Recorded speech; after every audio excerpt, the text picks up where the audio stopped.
الحمد لله وكفى وسلام على عباده الذين اصطفى ما بعد. قال النبي صلى الله عليه وسلم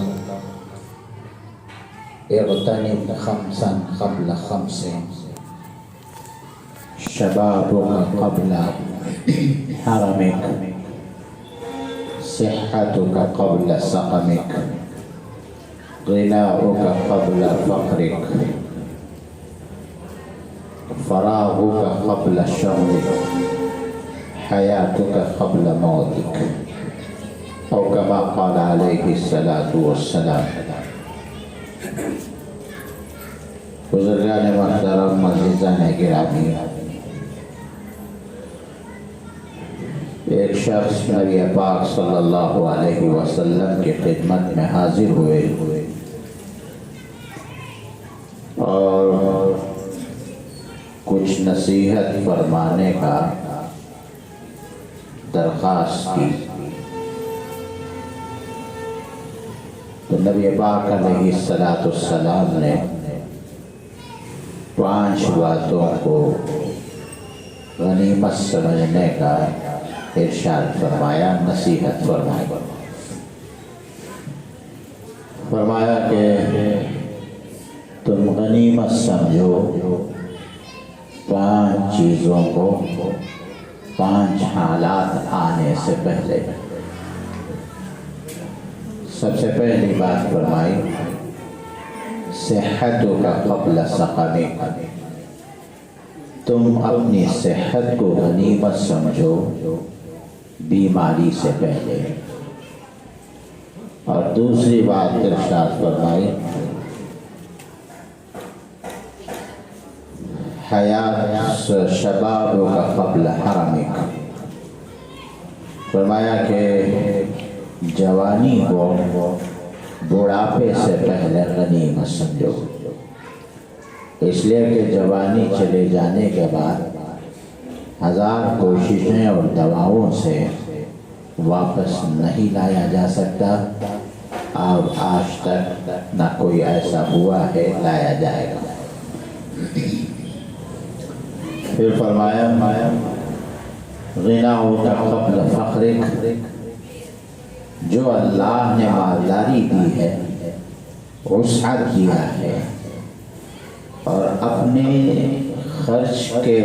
بعد جو باقی ہو اس کو تم دوسروں پر خرچ کیا کرو تو مال بچے گا. اس لیے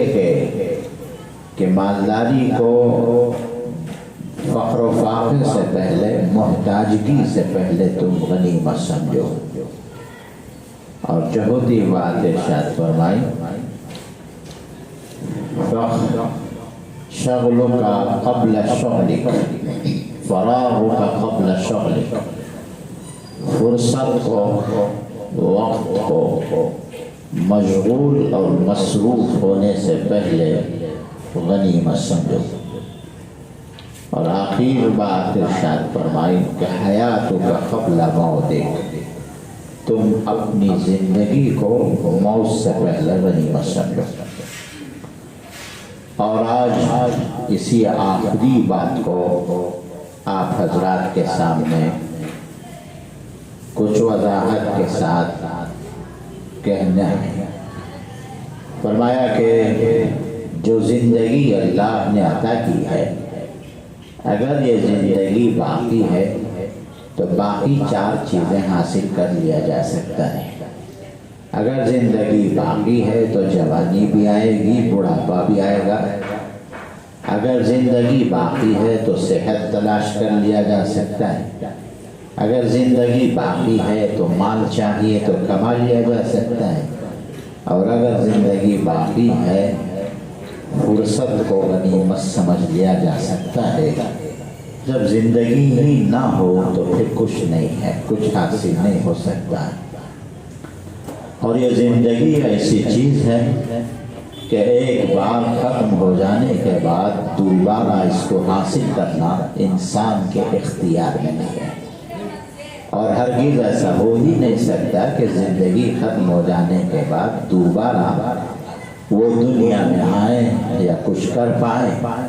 جب ایک مرتبہ سانسیں روحیں جسم سے پرواز ہو جائیں تو دوبارہ کوئی طاقت ایسی نہیں ہے اور کوئی طب اور کوئی دوا ایسا نہیں ہے کہ جو روح کو واپس لایا جا سکے، سانس کو واپس لایا جا سکے۔ اس لیے اس زندگی کو غنیمت سمجھنی چاہیے جو اللہ نے حیات عطا فرمائی ہے۔ جیسے کہ نافرمانوں کے بارے میں قرآن مجید کہتا ہے کہ جب کافروں کو، نافرمانوں کو جو موت آتی ہے تو موت کے فرشتوں سے وہ درخواست کرتے ہیں، حتی اذا جاء احدهم الموت قال رب ارجعون، جب موت آ جائیں تو وہ اللہ سے کہتے ہیں اے رب ارجعون، ہمیں واپس لوٹائیے، پھر دنیا کی طرف جانے کا موقع عنایت فرمائیں۔ لعلی اعمل صالحا فیما ترکت، تاکہ میں نے جو کچھ نیک اعمال کرنا تھا وہ چھوڑ کر آپ کے پاس میں آ گیا تو پھر لوٹ سکوں اور جا کے میں نیک اعمال کر سکوں،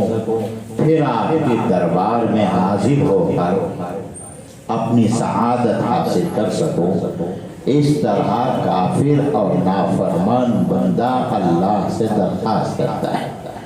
تو اللہ تعالیٰ فرماتے ہیں انہا کلمۃ هو قائلها، خاموش ہو جا، یہ تیری بکواس ہے،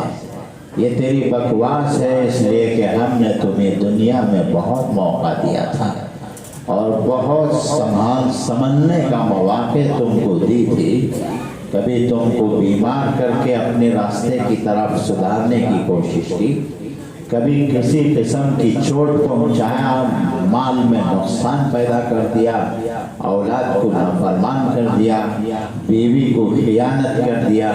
تجارت میں نقصان بنا دی، تاکہ تو کم از کم ان نقصانوں کے عوض تم کم از کم سدھر جائیں اور میرے پاس آ جائیں۔ کئی مواقع ہم نے تمہیں دی تھی، اس کے باوجود تو میرے طرف لوٹ نہیں آیا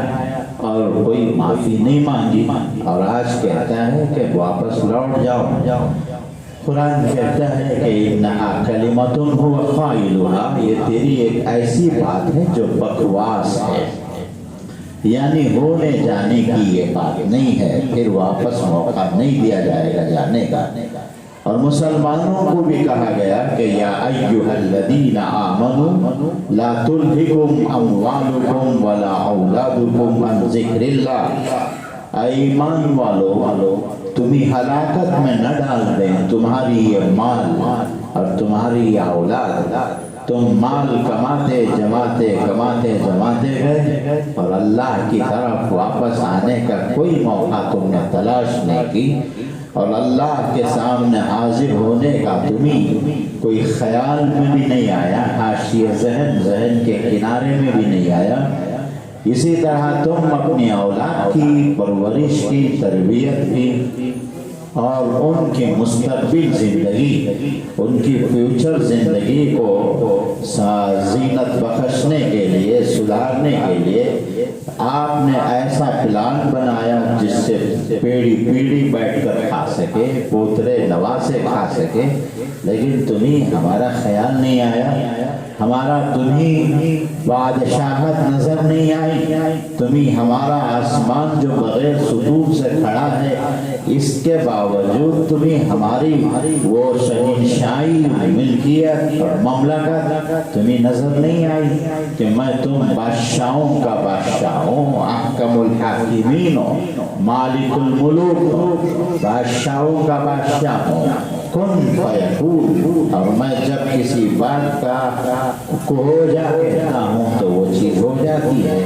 یہ تمام باتیں تمہارے سامنے پیغمبر بھی کر گئے، صحابہ بھی کر گئے، پھر ان کے وارثین بھی تمہارے سامنے ہیں، قرآن موجود ہے، اس کے باوجود تم ہمارے راستے کی طرف آنے کو تیاری نہیں ہے۔ لا تلہکم اموالکم ولا اولادکم عن ذکر اللہ، اللہ کی یاد سے یہ چیزیں تمہیں ہلاکت میں نہ ڈال دیں۔ وَمَن يَفْعَلْ ذَلِكَ فَأُولَٰئِكَ هُمُ الْخَاسِرُونَ، جو ایسا کرے گا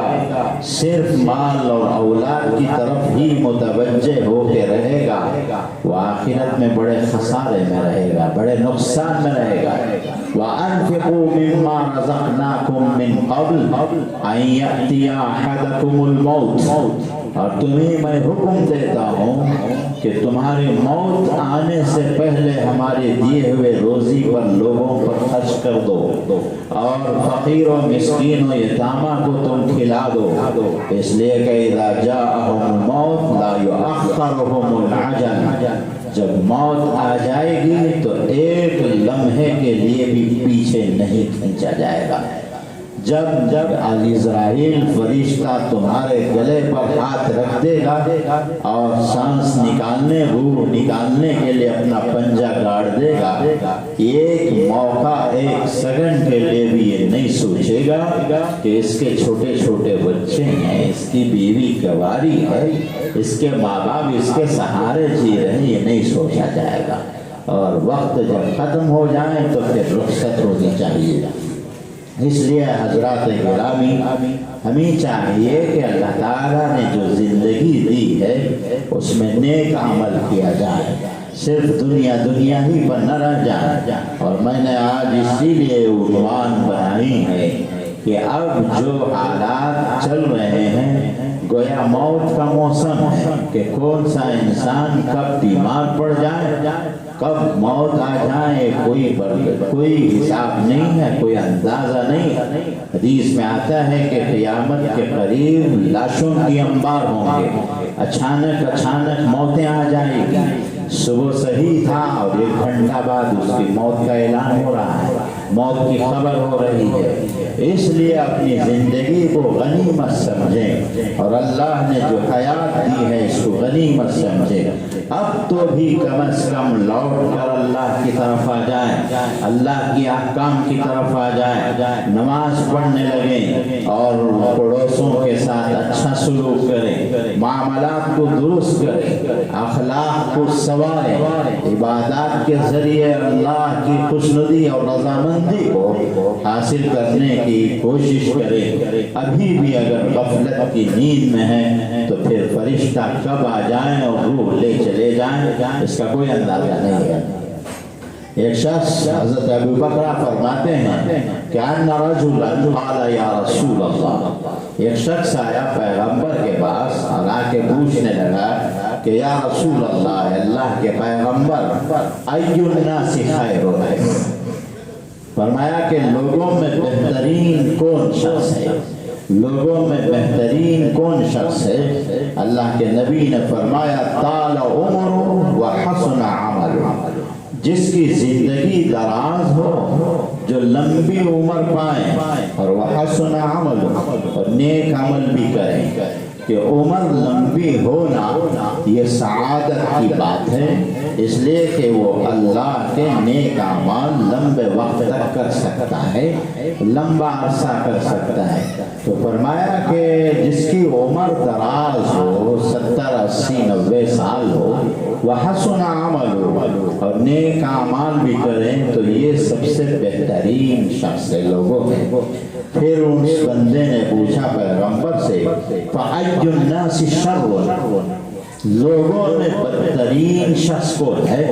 فرمایا کہ طال عمر وسع عمل، فرمایا کہ جس کی عمر تو دراز ہے لیکن گناہ کرنا ابھی بھی چھوڑتا نہیں ہے، کہ چہرے پر، جسم پر بوڑھاہٹ کے آثار نظر آ رہے ہیں، اور چہرے پر جوانی کے ختم ہونے کے آثار آ چکے ہیں، اور ہاتھ پیر کمزور ہو گئے، دماغ اور دل کا سوچنا کمزور ہو گیا، جسم کے اندر کمزوریاں، نقاہت آ چکی ہے، اس کے باوجود ابھی بھی دل میں، دماغ میں، خیالات میں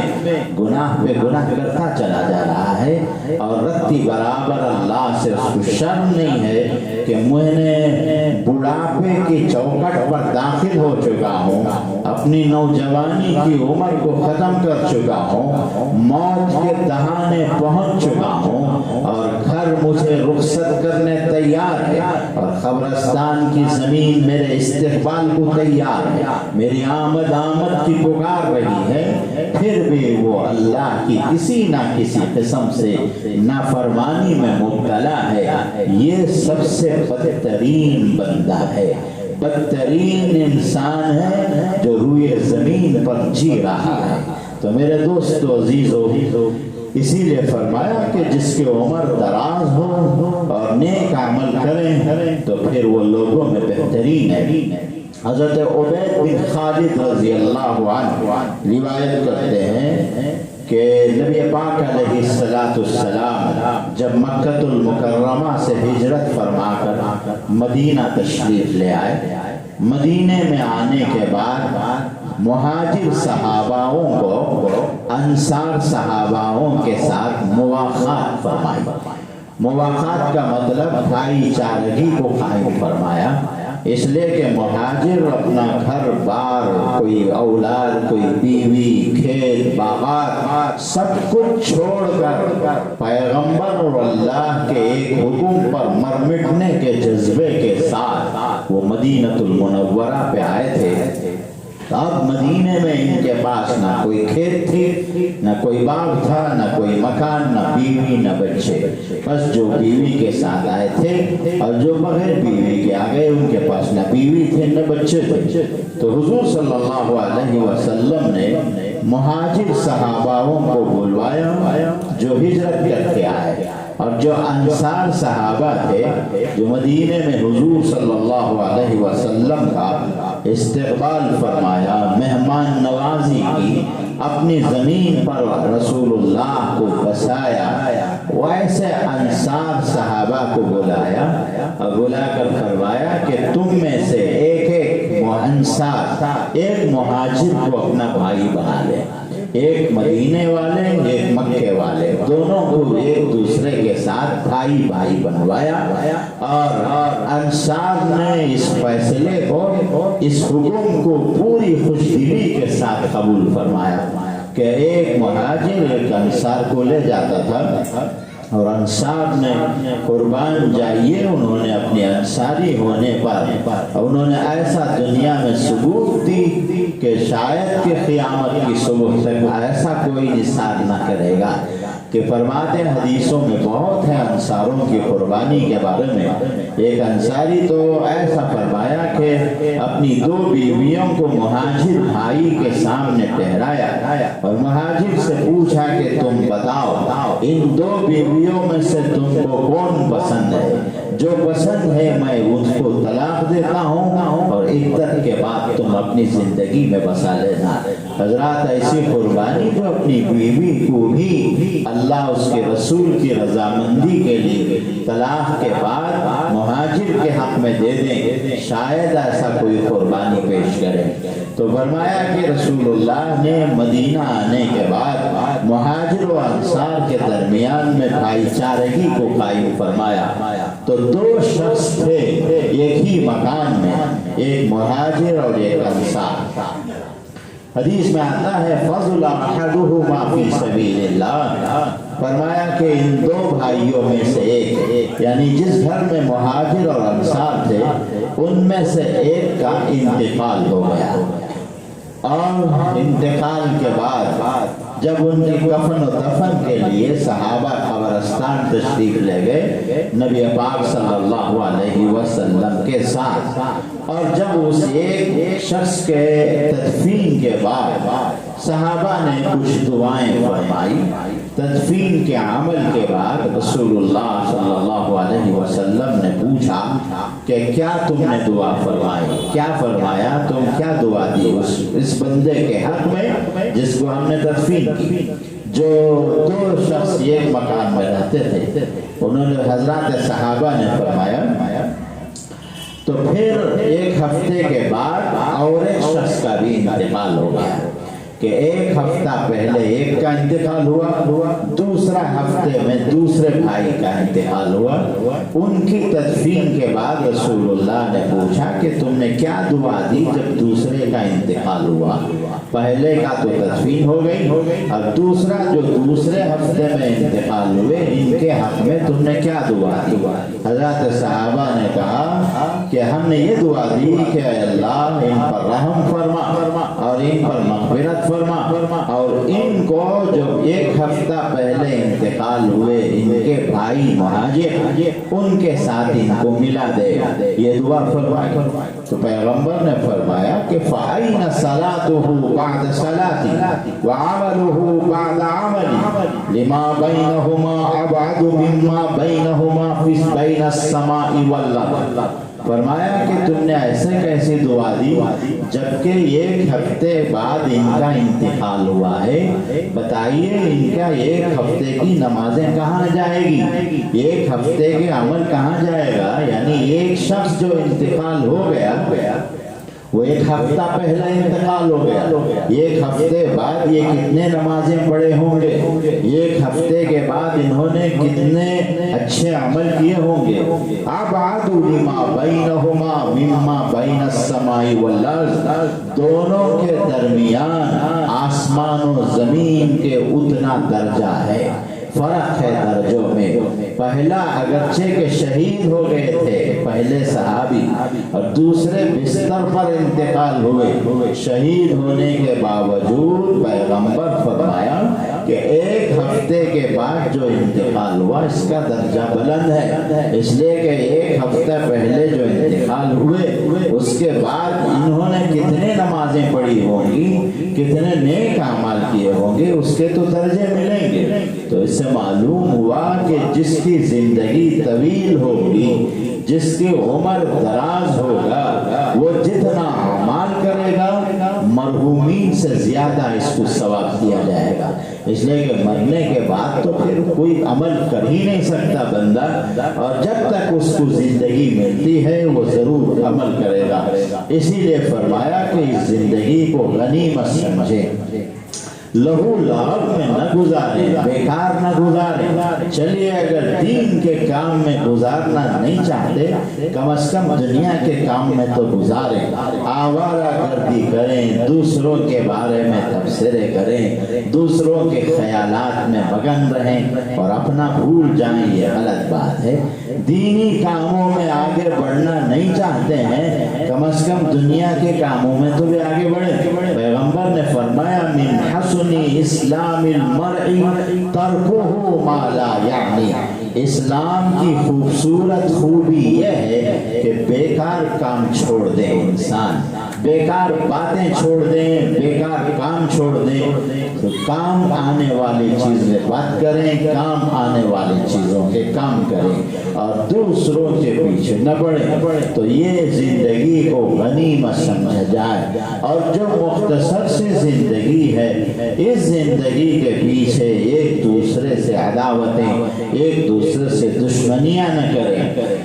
اور اس زندگی مختصر سی زندگی کی وجہ سے رشتہ داروں سے تعلق کو نہ کاٹ لیں۔ حدیث میں آتا ہے کہ من احب ان یبسط له فی رزقی وینسع له فی عصری فلیصل رحمہ، جو شخص جس کی روزی بہت ملنا چاہتا ہے، جس کی روزی میں برکت چاہتا ہے اور اس کا نقش دنیا میں چھاپ بٹھانا چاہتا ہے، ایسے بندے کو چاہیے کہ اپنے رشتہ داروں کے ساتھ اچھا سلوک کرے۔ رسول اللہ نے فرمایا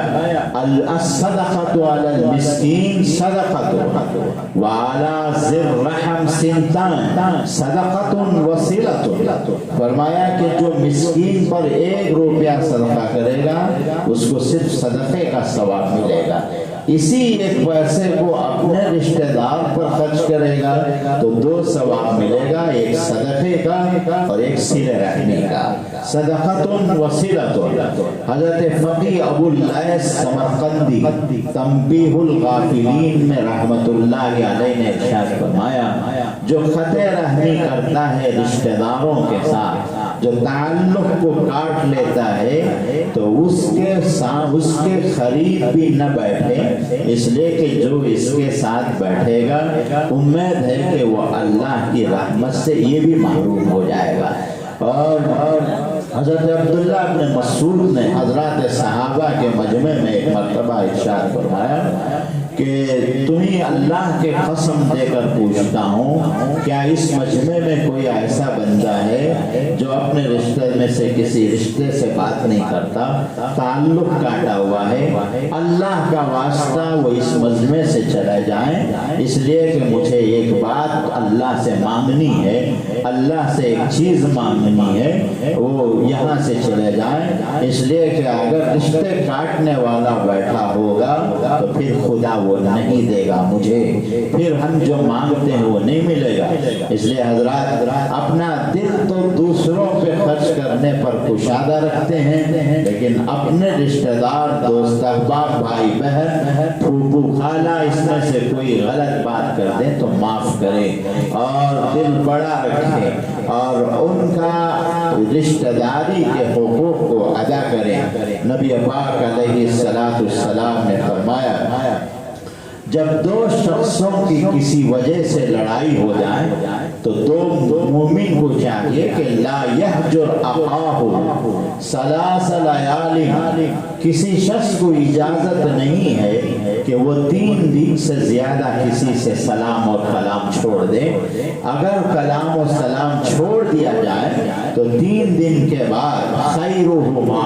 فیعرض ھذا ویعرض ھذا خیرہما یبدأ بالسلام۔ اتنی دشمنی ہو گئی ہے جب دونوں کا آمنا سامنا ہوتا ہے تو ایک اپنا چہرہ ایک طرف، دوسرا دوسرے طرف موڑ لے، اور ان دو میں سے بہترین شخص وہ ہے جو سب سے پہلے سلام کر کر اپنا ہاتھ بڑھاتا ہے۔ اس لیے کسی سے ترک تعلق نہ کریں، بات سلام کلام نہ چھوڑیں، بھائی چارگی کے ساتھ رہیں، آپس میں محبت، مودت، الفت، مہربانی، اکرام مسلم چھوڑ کر دینے کا مادہ کریں۔ رسول اللہ نے فرمایا کہ من حجر اخاہ سنتاً کصفک دمہ، فرمایا کہ جو اپنے بندے، اپنے بھائی کے ساتھ، مسلمان کے ساتھ 1 سال تک جو بات چھوڑ دے وہ ایسا ہے